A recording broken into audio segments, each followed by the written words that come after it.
রুবেল তাড়াতাড়ি করে সেতুকে তুলে নিজের গাড়িতে শোয়। সে তোদের বাড়িতে নিয়ে যেতেই নিজের মেয়েকে অজ্ঞান অবস্থায় দেখে সেতুর বাবা মা জেন খুবই চমকে গেল। কিন্তু রুবেল তাদের সান্ত্বনা দেওয়ার জন্য বলল যে সে তো শুধুমাত্র ফ্রাস্ট্রেশনে পড়ে জ্ঞান হারিয়েছে। এই বলে রুবেল নিজের বাসায় চলে গেল। কন্যা আগামীকালই তাদের বিয়ে। অনেক প্রস্তুতি এখনও বাদ আছে। পরের দিন দুই পরিবারের মাঝে যেন খুশির পাহাড় নেমে আসে। আজ সেতু আর রুবেলের বিয়ে। বাহিরের সবাই রুবেলের সাথে কথা বলছে আর এদিকে ঘরের ভিতর সেতু বসে আছে। রুমে কেউ নেই। যেখানে সেতুর সবচেয়ে বেশি খুশি হওয়ার কথা সেখানে সেতু কিছুটা মনমরা। ধীরে ধীরে বিয়ে খুব ভালোভাবে সুসম্পন্ন হল। বসে যে রুবেলের বাড়িতে প্রবেশ করল। রুবেলের একটা মামাতো ভাই ছিল, তার বয়স 11 বছর, দেখতে অনেক সুন্দর। ছেলেটির নাম বাপি। রুবেলের মামাতো ভাইয়ের মা বাবা ছোটবেলায় মারা যায়। তার আর আপন বলতে পৃথিবীতে কেউ ছিল না। আর তাই রুবেল তাকে নিজের বাড়িতে এনে স্কুলে ভর্তি করে দেয়। আর তখন থেকেই রুবেলের মামাতো ভাই তাদের বাসায় থাকে। যাই হোক, আমি যেদিন রুবেলের ঘরে বসে গেলাম তখন দেখতে পেলাম 11 বছরের ছেলেটি বাপিকে। বাপিকে আমি দেখে অবাক হয়ে গেলাম। আমার রুমে যে ছেলেটিকে দেখতে পেতাম ঠিক রবিনের মতো। আমার মনে হচ্ছে এই ছেলেটি আমার রুমে যেত, কিন্তু কেন যেত তার মতো আমি বুঝতে পারিনি। একদিন ঠিকই বুঝতে পেরেছিলাম, সেটা আবার অনেক কৌশলে।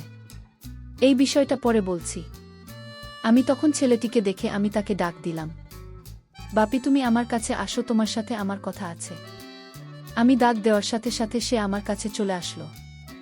আমি তাকে জিজ্ঞেস করলাম, তুমি কতদিন ধরে বাড়িতে আছো? সে বলল, আমার বয়স যখন 5 তখন থেকেই আমি বাড়িতে আছি। তোমার মামাতো ভাই মানে রুবেলের সাথে যে আমার প্রেম ছিল সেটা তুমি কি জানতে? সে বলল, রুবেল ভাই আর তোমার যেদিন প্রথম সাক্ষাৎ করো এবং ভাইয়া যেদিন তোমার সাথে ফোন আলাপ করে তখন আমি সব শুনতাম, তোমাদের প্রেম সম্পর্কে সব জানতাম আগে থেকেই। আমি তার কথা শুনে অবাক হয়ে গেছি। তাহলে কি এই ছেলে আমার রুমে রাতে যেত? কিন্তু কেন যেত এর কিছুই আমি জানতাম না। তবে কেন যেত এটা আমার জানতে হবে। কিছুদিন পরের কথা, আমি যখন বাথরুমে গোসল করতে যাই তখন এই বাচ্চা ছেলেটিকে আমি বাথরুমে দেখতে পাই। আমি যেদিকেই যাই শুধু তাকেই দেখতে পাই। কেন সে আমাকে ফলো করে? আমার কাছে কি চায়? ছেলেটি আমার দিকে বাজে দৃষ্টিতে তাকিয়ে থাকত। আমি তাকে জিজ্ঞেস করলাম, তুমি এভাবে তাকিয়ে কি দেখছো? সে বলল, আমি কিছুই দেখি না। তবে তোমার প্রতি আমার কেন এত মায়া লাগে জানি না।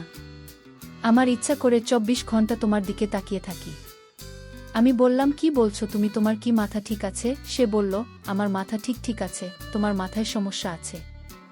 আমি তার প্রতিটি কথা শুনে আমার অবাক লাগত। সে আমার সাথে অদ্ভুত অদ্ভুত কথা বলতো যেটা বড় মানুষও বলতে পারত না। বিয়ের প্রায় আমাদের 6 মাস হয়ে গেল। এদিকে আমার স্বামী আমাকে বলল, আমাদের একটা ক্লিনিক রেখেছিলাম, সেই বিষয়ে কথা বলতে বা কনফার্ম করতে ঢাকা যেতে হবে কিছুদিনের জন্য।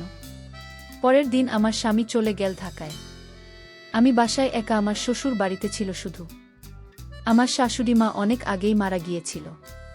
তারপর রাতের খাবার খেয়ে আমি আমার রুমে ঘুমাতে গেলাম। রাতের মাঝামাঝি সময়ে আমার ঘরে আমি কারো হাঁটার শব্দ শুনতে পেলাম এবং আমি আমার নিজের বাড়িতে যে বিড়ালটা ছিল সেই বিড়ালটা আমার রুমে দেখতে পেলাম। আমি ভয় পেয়ে কান্না করতে লাগলাম।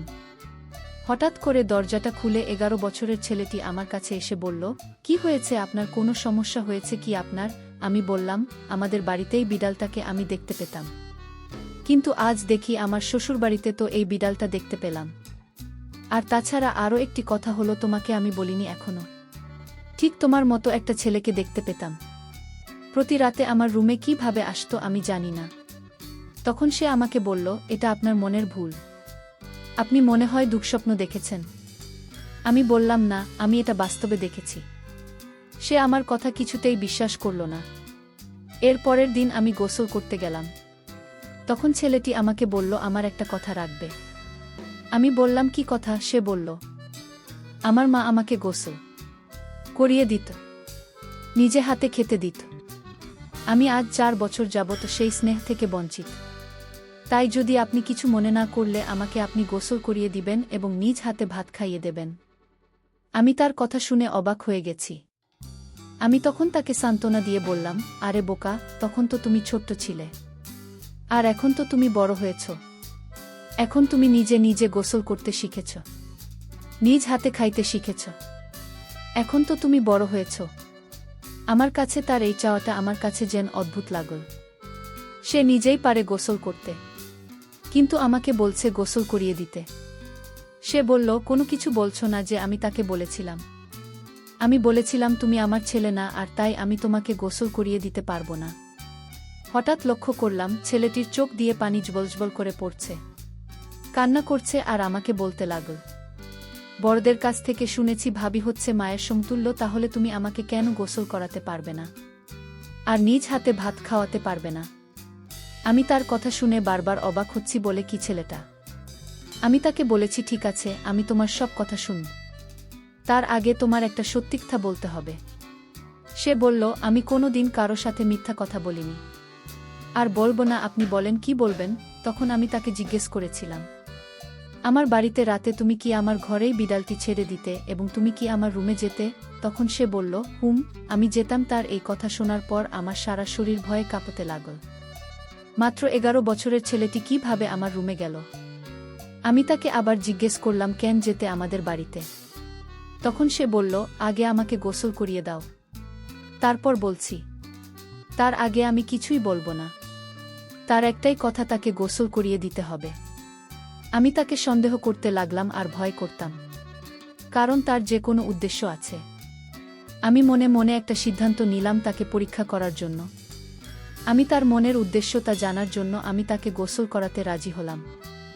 আমি তাকে গোসল করাতে নিয়ে গেলাম। গোসল করার সময় সে কান্না করতে লাগল আর বলতে লাগল, আমার মা বেঁচে থাকলে হয়তো তোমার মতো এভাবে গোসল করিয়ে দিত। 11 বছরের সেই ছেলের কথা শুনে আমি অবাক হতাম। ঠিক আছে, আজ তো তোমায় গোসল করিয়ে দিলাম, তোমার কথা রাখলাম। এখন বলো, এই বিড়াল এবং আমার ঘরে তুমি কিভাবে যেতে? তখন সে যে কথাটা বলল তা শুনে আমার মনে হলো আমার দম বন্ধ হয়ে আসছে। সে বলল, আমার মা মারা যাবার পর আমি আমার মায়ের জন্য কান্না করতাম। আমি আমার মাকে কিছুতেই ভুলতে পারতাম না। আমার মায়ের মুখখানা সবসময় চোখে ভেসে উঠত। আমার রাতে ঘুম আসত না। আমি মামার কোনো কথা শুনতাম না। আমি এদিক সেদিক চলে যেতাম। তখন মামা আমাকে একজন সাধু বাবার কাছে নিয়ে চলে। সাধু বাবা আমায় দেখে বলল, এই ছেলে তার মায়ের জন্য পাগল। সে যদি তার মাকে দেখতে না পায় তাহলে কিছু দিনের ভিতরে পাগল হয়ে যাবে। মামা বলল, তাহলে এখন উপায় কি? সাধু বাবা তখন বলল, ওকে আমি একটা পোষা বিড়াল দিব, আর এই বিড়ালটি যার ঘরে থাকবে সেই ঘরে অবিবাহিত মেয়েটিকে সে তার মায়ের মতো দেখতে পাবে। সাধু বাবা তখন আমার মা আমাকে এই বিড়ালটি দিল এবং বলল যে এই বিড়ালটি যার বাড়িতে রাখবে সেখানেই তার মাকে দেখতে পাবে। মামা তখন এই বিড়ালটি দিয়ে আমায় বলল, আমার সন্তান মানে আমার মামাতো ভাই যাকে বিয়ে করব তার বাড়িতে রেখে আসো। আমি তাই করলাম। এরপর থেকে আপনারা দেখতে মায়ের মতো লাগে, তাই আপনাকে দেখার জন্য আপনার রুমে যেতাম, কারণ আপনি তখন আমার চোখে মায়ের মতো হয়ে গিয়েছিলেন। তাই আপনার মায়া আমি কিছুতেই ভুলতে পারিনি। আর মায়ের কিছুটা অভাব পূরণ করার জন্য আমার মামাতো ভাই আপনাকে বিয়ে করে, কারণ গুণী লোকেরা বলতো ভাবি মায়ের মতোই হয়, আর তাই আপনাকে এ বাড়িতে বিয়ে করে আনা হয়েছে। হয়তো এই সম্পূর্ণ প্ল্যান আমার ছিল, শুধু আমাকে ভালো রাখার জন্য। আমি তার কথা শুনে অবাক হয়ে গেলাম এবং তাকে আমি মায়ের মতো স্নেহ করা শুরু করলাম।